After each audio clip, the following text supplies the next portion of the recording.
decided to take a step back, look at it holistically and say, okay, what changed in the past 8 years? What is it we need to do to the fundamental models that the standard is based on?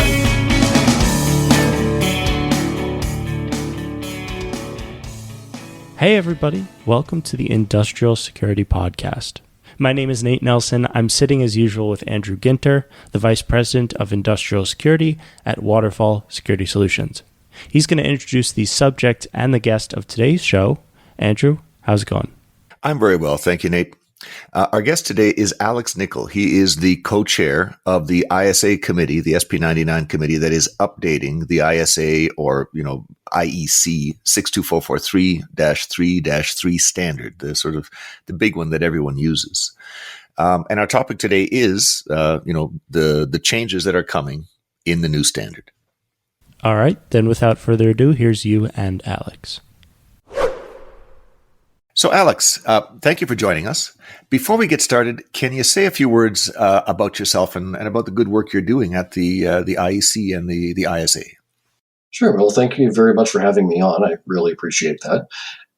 I've been in security for over 25 years now. I have a very long and varied history doing security in different environments. I started off in academia, moved over into government, and now I'm working in the industrial sector, which kind of gives me a somewhat unique perspective on how all three of those things can work together in a reasonable way to produce some fairly good security results. I tend to be a bit of a traditionalist, revert back to the papers that were written back in the 70s, 80s, and even 90s about the way security was done and how a lot of the concepts that we all take for granted today are essentially how they came about and what all the thoughts were that drove us to where security is today. I work on ISA IEC 62443, which means that the standard is constructed and initially published by the ISA, and then we work with the IEC to promulgate the standard through their series of national committees to gain consensus across the world that a standard is valuable and useful to the community. Our topic is 62443-3-3. I mean, we're all vaguely familiar with, I think, 62443, the series of standards. What is 3-3? What's changing? What's the status of that? ISA IEC 62443-3-3 is a series of technical requirements for industrial automation control systems. And the entire point of 3-3 is to provide technical requirements that would provide security against a series of different types of adversaries. And those adversaries are described in the standard as a series of, as effectively a security level. So the introductory level, SL1, is what I refer to as the Britney Spears level, the oops, I did it again. Accidental, unintentional types of behaviors from people on your control system.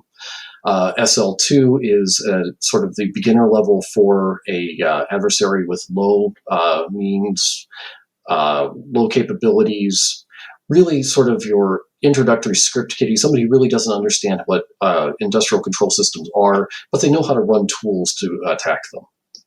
The SL3 was meant for people with moderate means and motivation, people who really do have some experience in industrial control systems that really know what they're looking for and how to impact specific behaviors. And SL4 is for people with high means, high motivations, and a lot of expertise in industrial control systems. And generally, we refer to that as people who are incredibly well-funded up to and including nation states.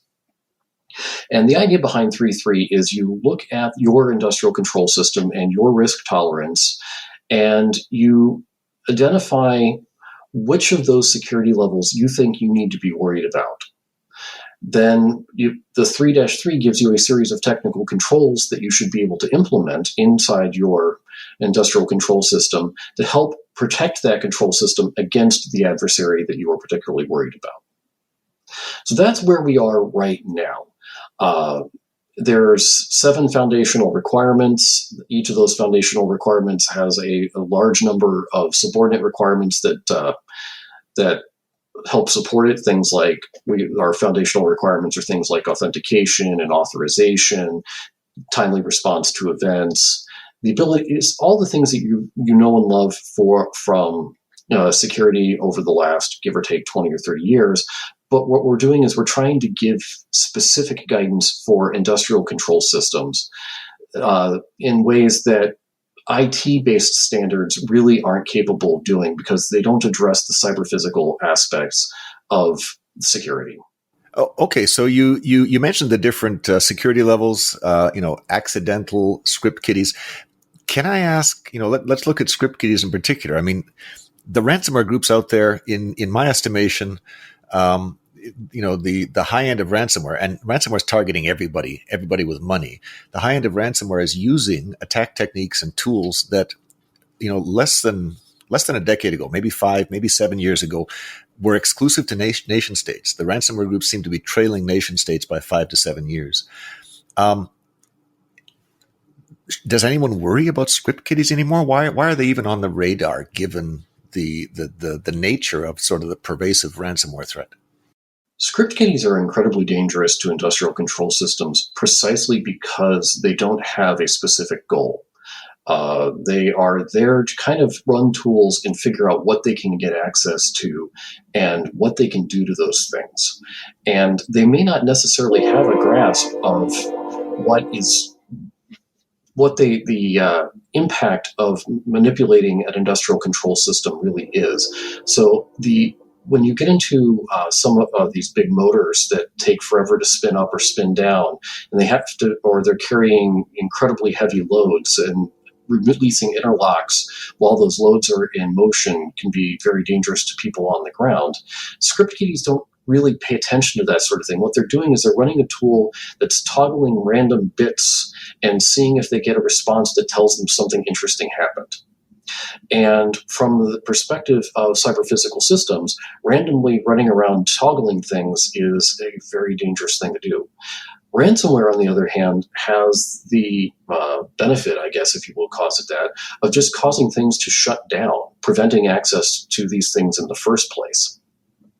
And doesn't have quite the same, it's financially very dangerous, and it is in terms of reputation to your business, it's incredibly dangerous, but it's not quite as dangerous as somebody going in there and just flipping switches willy-nilly. On some level, I can understand the point that he's making there, that, even if you're a low-level hacker, if you just sort of throw things at the wall, maybe something will stick. But Andrew, shouldn't us with our advanced, security measures that we have today at industrial sites be able to stop just about everything that a script kiddie could attempt? That's a good question. I didn't quite ask exactly that question of Alex. So if I interpret his answer, I think what he's pointing out is, I pointed out that the future is nasty. The ransomware people are catching up to the nation states, given half a decade. I think, maybe part of the answer is that today, there's powerful tools out there for the script kiddies to come after us with. And if all we have is sort of in a sense, a mid-level defense instead of the, advanced defense that we're going to need in 5 years when ransomware is coming after us with nation states, maybe there's a role today for sort of the mid-level defense. And, to Alex's point, the script kiddies can do dangerous things, so they're worth defending against. Okay, so that's the standard, that's the security levels. You folks are updating the standard. What's the status of that? And, maybe start with why are you updating the standard, and how far along are you? Well, the standard was originally published back in 2013, and since then we've gotten a lot of feedback from various constituents, the people who have been trying to apply the standard and finding that there are some ambiguities in there that they would really like to have addressed, people who are looking at the standard as it was written back then and deciding that it really didn't apply to modern day technologies, virtualization, containerization being two of the ones we hear about the most frequently. We've talked about the different types of segmentation, whether it's network segmentation or virtualization, the ability to communicate over different types of communication paths, where the original version of the standard was focusing mostly on networking. And so we decided to take a step back, look at it holistically and say, okay, what changed in the past 8 years? And what is it we need to do to the fundamental models that the standard is based on, so that we can take into account all of these things that have changed and write new requirements, or simply modify the old requirements in a way that encompasses all of those changes. So what we did is, about a year ago now, the ISA 99 group, Working Group 4, Task Group 2, for those of you who are interested, kicked off an effort to investigate reopening the 3.3 portion of the standard, and has been working on what we call the foundational concepts of the standard. So we're talking about, what is a component? Does the component model need to change? Does the zone and conduit model that was introduced need to be changed or updated, or how does it apply in today's technologies? What does it mean to share security requirements with different zones or different systems? Particularly with virtualization, if you have two different virtualized hosts on the same hardware, can those actually be said to be independent from a security standpoint, or are they completely dependent on the underlying host and hardware? And those sorts of things are very ambiguous in the current version of the standard. So we're going through updating the models and trying to make sure that what we come up with and then put out in a year or so has a very cohesive underpinning, explains what choices we made in the model and why, and then gives people a lot more information about how to characterize their own systems and see how the standard will apply to those systems. Well, it's good to hear that, the standards being updated. The topics you've touched on are topics that, I've heard people ask about as well. So this is good news. But let me ask you, I've read the standard a number of times. I was a commentator, bits of my commentary was picked up in the original standard. I was, one of the minor contributors to the original standard. So I'm reasonably familiar with it. One of the longstanding concerns I've had about the standard is applicability to different industries. Look at, consumer goods manufacturing, a plant that produces toasters and other consumer goods. Lots of machines in the plant, but, most of the machines are sort of self-contained, and something goes wrong with them. Well, it doesn't really pose a threat to the surrounding community. The scale of consequences, the worst case cyber consequences, seems more contained than, let's say, a power plant with a big ammonia tank that is being used to scrub the emissions before they go out into the atmosphere. If that ammonia tank breaches, literally everyone is trained to run for their lives. And so, you've got this huge disparity in terms of the scale of the consequence of compromise and a single standard. Who's putting this standard together? What's sort of their bias in terms of the consequences they're most familiar with? How can the standard be used across such a wide range of things? Is this something that's sort of solved, or is this something that's changing? Can you talk about that? Sure. The standard, actually, just as a point, was recently voted by the IEC to horizontal status, which means that it is now considered to be applicable across a wide variety of verticals, more than just industrial control systems. So we expect it to be applicable to things like automotive and medical and transportation, as things that share sort of a common technological underpinning with industrial control systems. And because of that, our constituency has expanded quite a bit. And we're trying to take that into account as we look at revamping things like the 3.3 portion of the standard.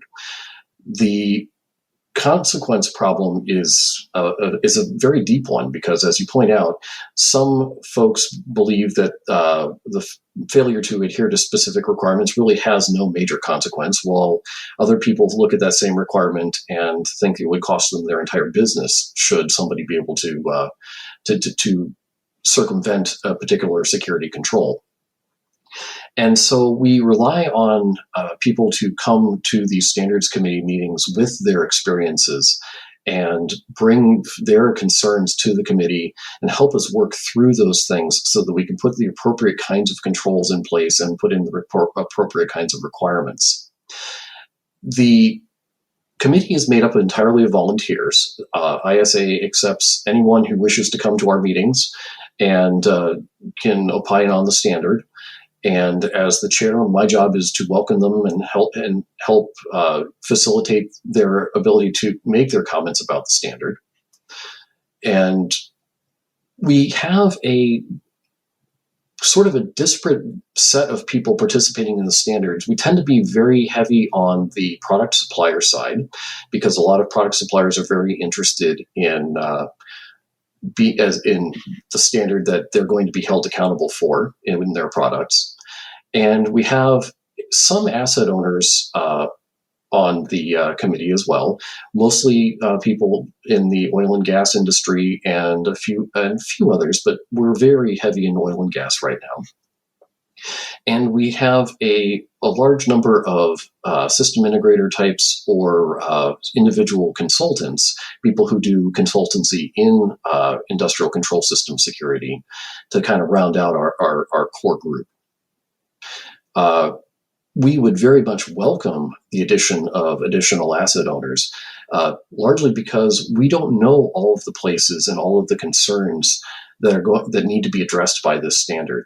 And only through learning from their experiences and their desires and the kinds of constraints that they're under are we going to be able to put together something that makes sense for that broad swath of industry that the IEC has asked us to make the standard ready for. Okay, so you've got, a cross section. You might be a little heavier on oil and gas. I'm still wondering, are you evolving the standard at all to address the question of consequence in a sense more directly? Because if you look at the standard naively and say, what's the minimum I have to do? Here's the minimum. Okay, now I'm compliant with the standard. Well, the standard applies to toaster manufacturing plants as well as railway switching systems. What's an appropriate minimum for a railway switching system is very different from what's an appropriate minimum for a toaster manufacturing plant. Is this something that you folks are working on? Absolutely. And with the publication of Section 3-2 of the standard, we introduced the notion of exploring the risks to the industrial control system or to a system under consideration, and being able to classify how severe those risks are against the risk tolerance of the organization that owns the system. And we looked at that and said, hey, we're talking about risk here in 3-2, but we're not really giving people a good idea of how to deal with that in 3-3.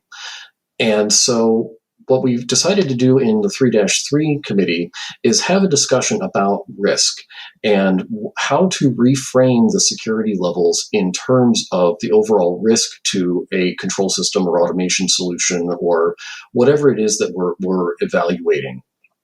Because as you pointed out, a lot of our asset owners don't necessarily have a good feeling for who's going to come after them. And basing the security levels on how knowing essentially ahead of time who they're worried about coming after their control systems can be useful to some people who have a very good sense of who their opponents and I guess the best way to put it is who's interested in causing them grief. But for the rest of the world, nobody really understands who's interested until geopolitical forces move things around or financial forces move things around, etc. So what we're trying to do instead is recast the security levels in terms of risk. And you'll see in our recently published draft for comment for the 1-1 portion of the standard that we have sort of broached the topic of recasting security level as a function of risk. And just to see what the community felt about that idea. And we received a lot of different comments on it that we're hoping to work through over the next couple of months. But fundamentally, what we're trying to do is give people an idea, say, risk is composed of several different pieces, depending on who and what, or whose definition of risk you're looking at. Most of the time, you're looking at probability and impact, but probability in cybersecurity turns out to be a very curious thing. And so we take a look at things like means, motive, and opportunity. Means and motive are things that are very hard for an asset owner to control. But opportunity is something that the asset owner has a whole lot of control over. And if we can suggest ways of mitigating the opportunity for somebody to perform an action that has a significant impact to the asset owner, I think we'll have done a lot of good as far as the standard is concerned. So a lot of our discussions now are around how do we reframe the requirements so that they address the opportunities that an adversary has to perform actions and allow the asset owner to take into account the impact of that action happening in determining whether or not a control is appropriate for their environment. So Nate, that was a long and fairly abstract answer. Let me try and paraphrase here, just so people kind of are catching up with us. The existing standard 3-3, came out in 2013. The security levels were phrased in terms of the capabilities of the adversary. So the most capable adversaries, you needed to put these defenses in place. Less capable adversaries, you needed to put, a subset of those defenses in place. And the problem is that the capabilities of the adversary keep expanding every year. And so, in a sense, the standard started lagging what was out there in the wild. So what I heard Alex say is that what we're doing is making the security levels, bringing the concept of risk into the security levels. And, risk is about, means, motive, and opportunity, which, we've covered. I've heard the intent, motive, capability, intent, and opportunity is terminology we've heard on previous episodes. But if you phrase the security levels in terms of risk, and if the capabilities of the adversary evolve in 3 years, the risk increases. And now when you look at the standard a second time in 3 years, you reinterpret the standard in light of the current risk environment. And so that, in a sense, makes the standard sort of more ever fresh, makes it, lag less, makes it fall behind less than the current phrasing of the security level. So this is all good. I think the key is going to be explaining this so that you don't have people naively look at the standard and say, I can do I'm doing the minimum the standard requires, therefore I'm compliant. And, the minimum the standard requires is what, the toaster plants need, when in fact I'm trying to secure a railway switching system. We need to have the knowledge expressed and explained in the standard of how to use it very clearly so that you don't make these mistakes. Did you know that power plants are exempt from 1/4 of NERC requirements when those plants use Waterfall's unidirectional security gateways? NERC does not demand that power plants use the gateways, but the regulations recognize the strength of unidirectional protections. The regulations reward sites who use gateways by dramatically reducing the number of security rules for those plants. For details on the exemptions, please download Waterfall's latest report on the NERC standards. You can find the report on the waterfall-security.com website in the Resources tab under eBooks and White Papers. You mentioned motive there. It's tough to attribute motive specific to specific actors, but generally speaking, there are trends we can observe on the motive side. Ransomware is targeting everybody with money with some very advanced tools, or tools that, when the first generation of 3-3 came out would have been seen as very advanced. Today, of course, they're commonplace. So let's talk about that. I mean, the Gartner Group 6 months ago put out a press release predicting that within a small number of years, I think it's like by 2025, 1/3, so they said 30% of critical infrastructure enterprises would suffer production downtime as a result of a cyber attack. within the next 3 years. They also said that I think within that same time frame, we would start to see threat actors deliberately targeting safety systems, deliberately targeting harm to people, presumably people at the site, people dependent on the site. I don't know, but they said deliberately causing harm to people as a result of these cyber attacks on industrial control systems. So if we believe these predictions, things are, look like they're bound to be getting much worse in the next very small number of years. If we come out with a 62443 standard, a new 3-3, how long is it going to hold up, given the rapidly evolving threat environment? How long is the advice in there? How long is the information in there about risk going to be relevant, given the evolution of the threat environment here? Personally, I think it's actually going to be relevant for quite some time. But the real thing to understand is that while technologies may change over time, the fundamental principles of information assurance and information security really haven't changed that much over the course of the last 20 or 30 years. It's really about how you apply those principles to the various technologies. And so our goal in the Standards Committee is to provide that bridge, effectively to say, here's these foundational principles of information security and information assurance, and here's a encapsulation of how you would apply those foundational principles to a specific industrial control system or to a railway system, or you name it. And the idea is we have to provide that translation in the standard in a way that makes sense no matter which technology you're looking at. And it sounds hard, but way we do it is we focus on the what. What needs to get done? What is the overall goal that you're trying to accomplish with your security? Not necessarily talk about exactly how that goal is accomplished. And if we can be very conscientious about establishing the what needs to get done, and leave out the how it gets done, we're leaving room for two things to happen. One, we're stating goals that are hopefully not going to change significantly over the course of, say, a decade. But two, we're leaving room for the various product suppliers and asset owners to innovate in how they actually address the problems. And yes, the efficiency or the effectiveness of how the various product suppliers and asset owners address the problem will differ. But at least we're trying to say, here's the overall goal that you need to achieve. Things like you really need to authenticate all users, whether they're human users, or device users or software users, so that you know who's doing what on your control system and when. And then you need to authorize those things to make sure that they're actually allowed to go do those things.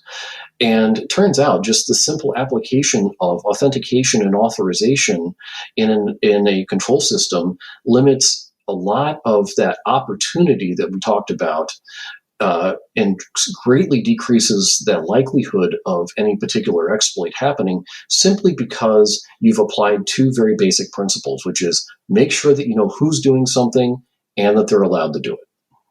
In a sense, that's a surprising principle because, when you're talking about people and permissions, we're talking about, IAM, identity and access management. IAM strikes me as something that keeps honest people honest. It's, in a sense, the weakest of cybersecurity measures that you can imagine. I mean, if you have a known vulnerability that you haven't patched and there's an exploit for it, you can take control of a piece of software without users, without permissions. You can bypass that whole IAM mechanism. Do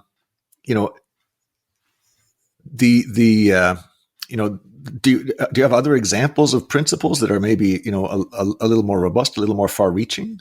Well, actually, I would argue that the IAM piece is one of the strongest and most important pieces of security for any sort of control system or any system, period, in that it is fundamentally the way you keep people who are not allowed or authorized to perform actions from doing so.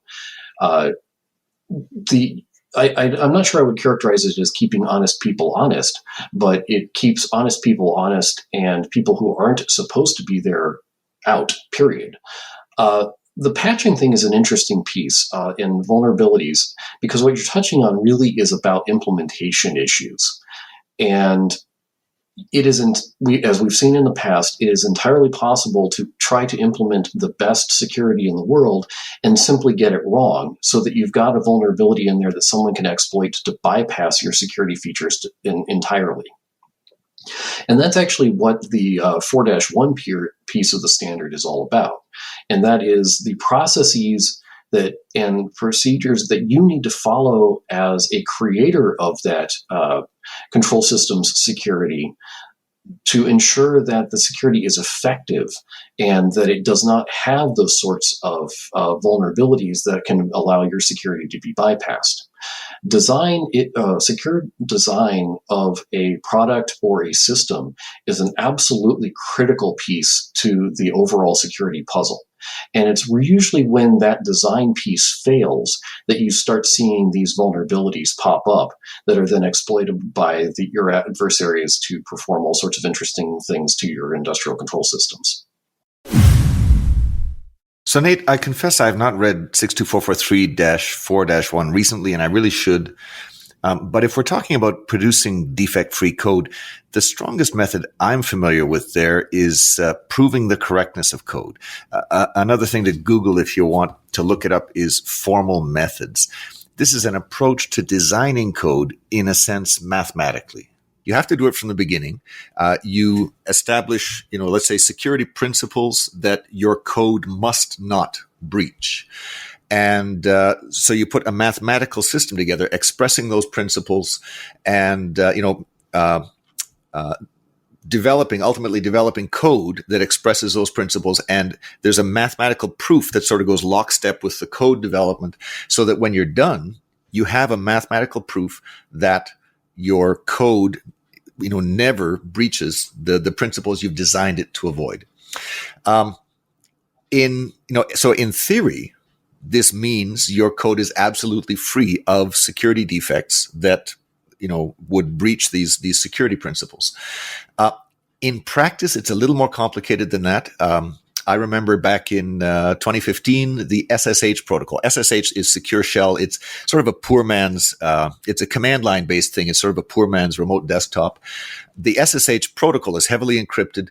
It was proven that the protocol would not leak key information. So you could not watch packets coming by on the line and figure out how to break the password to break into the conversation. It was proven that the protocol was unbreakable. And a year later, it was broken. How can this be? It's because the attack, and the attack was on the protocol itself, not on the code that implemented the protocol. It was on the protocol itself. It was proven that this attack would leak the first 14 bits of the password reliably. How'd that come about? Well, it's because when you're proving stuff mathematically, you cannot prove everything. I mean, there's no way to prove the motion of a quantum electron through a circuit as complicated as an Intel CPU. You just can't do it. And so you base all these proofs on simplifying assumptions. And the proof, the protocol was attacked in a sense underneath at a finer level of granularity than the simplifying assumptions that were used for the original proof. So there's no guarantee with these proofs that you're 100.0% defect free. But in practice, when you do one of these mathematically secure systems, you do wind up with a result that is, in a sense, much more secure, much less buggy than your average sort of human-produced code. Now, it's a little bit, the technology is a little bit limited. You can currently, I think, handle, chunks of code up to, let's say 10 or maybe as high as 50 or 60,000 lines of code at once, which is, maybe enough for a PLC. It's not enough for, let's say, a Linux operating system. And hearing about all that, in sort of a general sense is interesting, Andrew. But can you translate for a dummy like me what these proofs actually kind of look like on the mathematical level? In my understanding, the proofs, it's like when you're doing a proof in mathematics. Some proofs are shorter, some proofs are longer. You write down your assumptions and you derive conclusions from your assumptions. And sometimes it takes a page, sometimes it takes 100 pages. These proofs are more, if you print them out, they're more like 100,000 pages of proof. And so there's no way the human mind can do this. This is why there is code, there's programs to do the proofs for you once you get things set up. So the programming process turns into sort of a mathematical process, and the proofs are, they're basically unreadable. And we're sure that the programs that are doing these proofs are themselves invulnerable to mistake? Generally not. No, we're not sure of that, which again is sort of another potential problem with this approach. But again, if the goal is to produce code that is dramatically more secure than the stuff we have now, this is a tool, this is a powerful tool, to take us in that direction. If the goal is to produce 100.0% absolutely secure code, I don't know that there's a way to do that. But, these tools, in spite of, maybe not taking us to 100.0, can still get us much closer to that than I think human efforts can for the size of problem that they can be applied to. Fair enough. Then where, generally speaking, in the grand scheme of industrial security, are these proofs typically applied?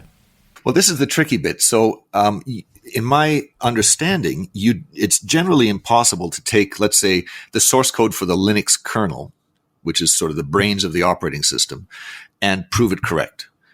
It doesn't work that way. You kind of have to start from the beginning. You got to throw out the source code for the Linux kernel and start over rebuilding it using these tools to get something that's going to give you the result you need. And so, it's a lot of work because you have to you start from scratch. But people do start from scratch in lots of projects. B, I think there's current limits on how big the source code inventory can get before the tool starts falling apart and winding up with millions and 10 millions of lines of proof that it just can't handle anymore. So where could you use it? If you were building a PLC from scratch, in my estimation, there's probably, between 10 and 50,000 lines of code in a PLC that you write from scratch with its own minimal operating system, not based on, a stripped down Windows, not basing your PLC on a stripped down Linux. Build it from scratch. I think that's practical. But if you're going to do like an HMI or a process historian, these things kind of rely on the full feature set of a standard operating system. And so, proving Windows correct, proving Linux correct, plus the HMI or the process historian database on top of that, in my dim understanding of this, can't be done today. Okay, so then we're exclusively talking about proofs of components, like PLCs within a system, rather than the more general systems altogether? And I guess the short answer there is I don't know. We should bring an expert in, but my strong guess is that you use, in a sense, a different proof system to compose components than you do for the individual components. But I could be wrong about that. But I'm pretty sure that you can't just take a bunch of proven correct components and put them together and say, here, the system is now proven correct. It doesn't work that way. Forget proven correct components. Take sort of mundane components. It's possible to compose a set of mundane, reasonably good components into truly horrible security systems by configuring them wrong, by just messing it up. So my guess is that you're going to need, if you want a proven correct system, you probably need proofs there too, and they might be a different kind of proof. Again, you've reached the limit of my competence here. Okay, then just one more question before we get back to Alex's interview. We've been doing a lot of episodes of the show for a few years now, and I don't think, if I recall correctly, we've really ever discussed mathematical proofs in any long and detailed way like this.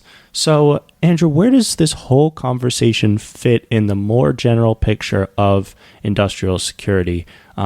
alongside those policies and processes that we usually talk about, attack flows, where information is going, where you can stop it, what you should be doing? Or is this more niche? In my understanding, it's a little of both. Where I've seen it used is you use this very strict, very powerful approach, very arguably more expensive approach, but the cost has been coming down. You use this approach for your most important components. If you're designing a system, you say, well, the IT-OT interface is a criticality boundary between physical consequences and business consequences. I'm going to prove correct my protection at that criticality boundary. Or, the what they call the hypervisor, the operating system that keeps virtual machines separate on a CPU, is the most important piece of keeping these machines from interfering with each other or tampering with each other. And so I'm going to prove my little hypervisor correct, even if the individual machines are not proven correct. So in my experience, you tend to see this used today for very important components. But again, I don't know sort of the limits. I don't know the state of the art. So I'd be curious to find out. But in a sense, we've drifted here. If we're talking about software with very few vulnerabilities in it, then formal methods is maybe the strongest approach in the toolkit. But I'm pretty sure the 4-1 standard talks about a whole lot of other approaches as well, approaches that are maybe not quite as bulletproof as formal methods, but are maybe not quite as expensive either. Coming back to the standard itself, you've got changes going in terms of applying it to different circumstances. You talked about, I'm not sure the word you used, maybe objective or tolerances, and different organizations have different goals. I mean, railway signaling is all about don't let the trains collide. Okay, very important objective. It's all about safety, protect those safety systems, uncompromisingly. But let's look at the recent Colonial incident. A month after that, the TSA issued a directive, a new order to the nation's largest pipelines. Did not apply to the smaller pipelines, did not apply to any other industry. It applied to the nation's, I think, dozen-ish largest pipelines. The order was originally secret. There was a Freedom of Information request. It was a redacted version, was published by the Washington Post. One of the key requirements, demands of the pipelines in that order, at least the portion that was made public, was to keep, and I think the wording was a little strange, keep the OT system, but I think what they meant was keep the pipeline. They said keep the OT system running at full capacity, even if the IT network is compromised. Now, you would think this would be a reasonably common requirement, but it's not necessarily universal. It might be that, the toaster manufacturing plant, well, if IT is compromised, the plant will go down for 3 days. Everything will get erased and rebuilt from backups, and we'll be back up. And we'll make up missing production by running overtime. It's, because the consequences of compromise are acceptable, then, it has consequences for the kind of security you decide to implement. But how, if somebody is operating a physical process and looks at the standard and says, what should my requirements be? Is there any guidance? How do they know if they have to make the operation of OT independent of IT? How do they know if some degree of coupling is acceptable? How do they know this? And, even if the answer is they just have to know it, if they look at the standard and they know what they want, how can you connect what I want? I need this to be independent with the provisions in the standard. What kind of guidance are you guys building into the standard there to pick and choose among sort of the strength of security that you need? That's actually a really good question. And by and large, the technical controls portions of the standard, which is 3.3 and 4.2, are largely silent on that. And we're silent on it for a very good reason. In the standard series, we say, for instance, things like your your authentication and authorization model should be able to integrate with, or for a component should be able to integrate with the authentication and authorization model for a system. that contains that component. And the idea being that you really don't want to have to go in and manage that component all by its little lonesome. You'd really rather it was integrated with the same thing that everybody else in the same system is integrated with, just to make the management easier. But what happens if that integration goes to, let's say, an IT Active Directory server, which then goes down, and you no longer have the ability to authenticate or authorize people? And what that really does is highlight the fact that every solution that you bring into your environment has commensurate risks. It isn't as simple as saying, I'm going to solve my problem in a specific way and all my risk goes away. What it says is you have residual risks that may or may not be addressed by the controls in the standard, simply because you've chosen to satisfy some of those controls in a particular way.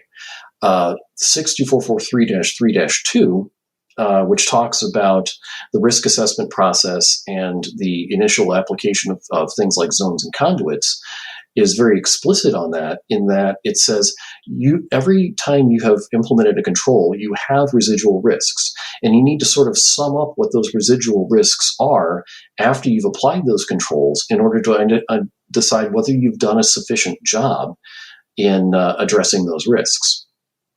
The biggest problem with a technical control document like 3-3 or 4-2 is that it cannot describe sufficiency. We cannot say that a particular implementation of a control is sufficient to eliminate a risk entirely. And that's something that the asset owners or their partners are going to have to investigate and decide whether or not when implementing this control completely mitigates the risk or even introduces a new one, because it'll change depending on the overall environment that the asset owner has and what their tolerance for risk is, and what or how much they're willing to pay for, and what kind of things that they're willing to have implemented in their environment. I could implement the best security in the world for the cheapest thing possible simply by turning off all your computers and dropping them in the ocean. There's no network attack at all. But on the other hand, is it worth it to the customer to do that when they now have to do everything by hand and all the errors and risks that introduces? What it boils down to is that we as a standards body can't really help dictate solutions to that, because it's going to be an individual thing per product or per asset owner and per product supplier that they have to work with to implement these various solutions. So, Alex, this has been great. Thank you for joining us. Before we let you go, is there a thought you'd like to leave with our listeners? I would like to say that the application of any standard, and the 62443 series in particular, is a collaborative effort. It has to involve the asset owners, the people who actually operate these systems, the integrators that they use to put the systems together for them, and the product suppliers that supply the various components and subsystems that go into these overall solutions. And only when those three groups work together effectively and share their knowledge of the various risks that are involved in any particular solution are we likely to get anywhere close to real security for a automation solution or an industrial control system. To that end, I'd really like to ask that if you have an interest in this sort of thing, please attend the various ISA 99 working groups, particularly mine, which is Working Group 4, Task Group 2, and help add your expertise to these industrial controls or to these security standards, because we rely really on the participants to bring their use cases, to bring their knowledge and expertise about how the world works into these standards, so that we are ensured that what is in the standards is actually useful and appropriate to the various constituencies that we would like to actually see use this standard. So, Andrew, it's something that we've maybe brushed against a little bit here, and it's something I hear around the industry that, organizations, they try to follow these standards, but because they can be a little bit complicated or dense for whatever reason, organizations, they'll do the bare minimum. And because these standards are sometimes not entirely up to date because cybersecurity moves very fast, companies that pass the threshold aren't necessarily as secure as we want them to be. So I suppose what I'm trying to say is it's good to hear that we're updating these standards often enough and making them advanced and up to the date. That's right. And I hear, Alex telling us two things. He's saying, yes, the standard's being updated and, there's more stuff being added for things like virtualization that wasn't in widespread use a decade ago in the industrial space and so on. So it's good that the standard's being updated.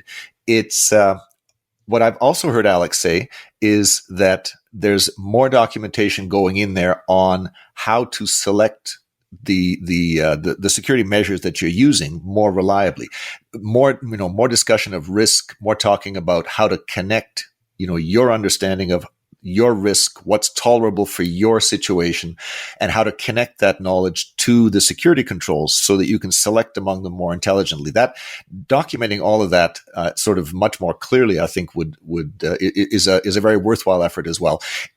So worthwhile that I've been convinced I need to volunteer here. I need to help out. I would encourage other experts on the line to do the same. Come on in. This is a very worthwhile project. This is a widely used standard. Making it usable, making it powerful, making it effective in the hands of mere mortal practitioners is a very worthwhile goal. Then with that, thanks to Alex Nichol for speaking with you, Andrew. And as always, Andrew, thank you for speaking with me. It's always a pleasure, Nate. Thank you. This has been the Industrial Security Podcast from Waterfall. Thanks to everybody who's been listening.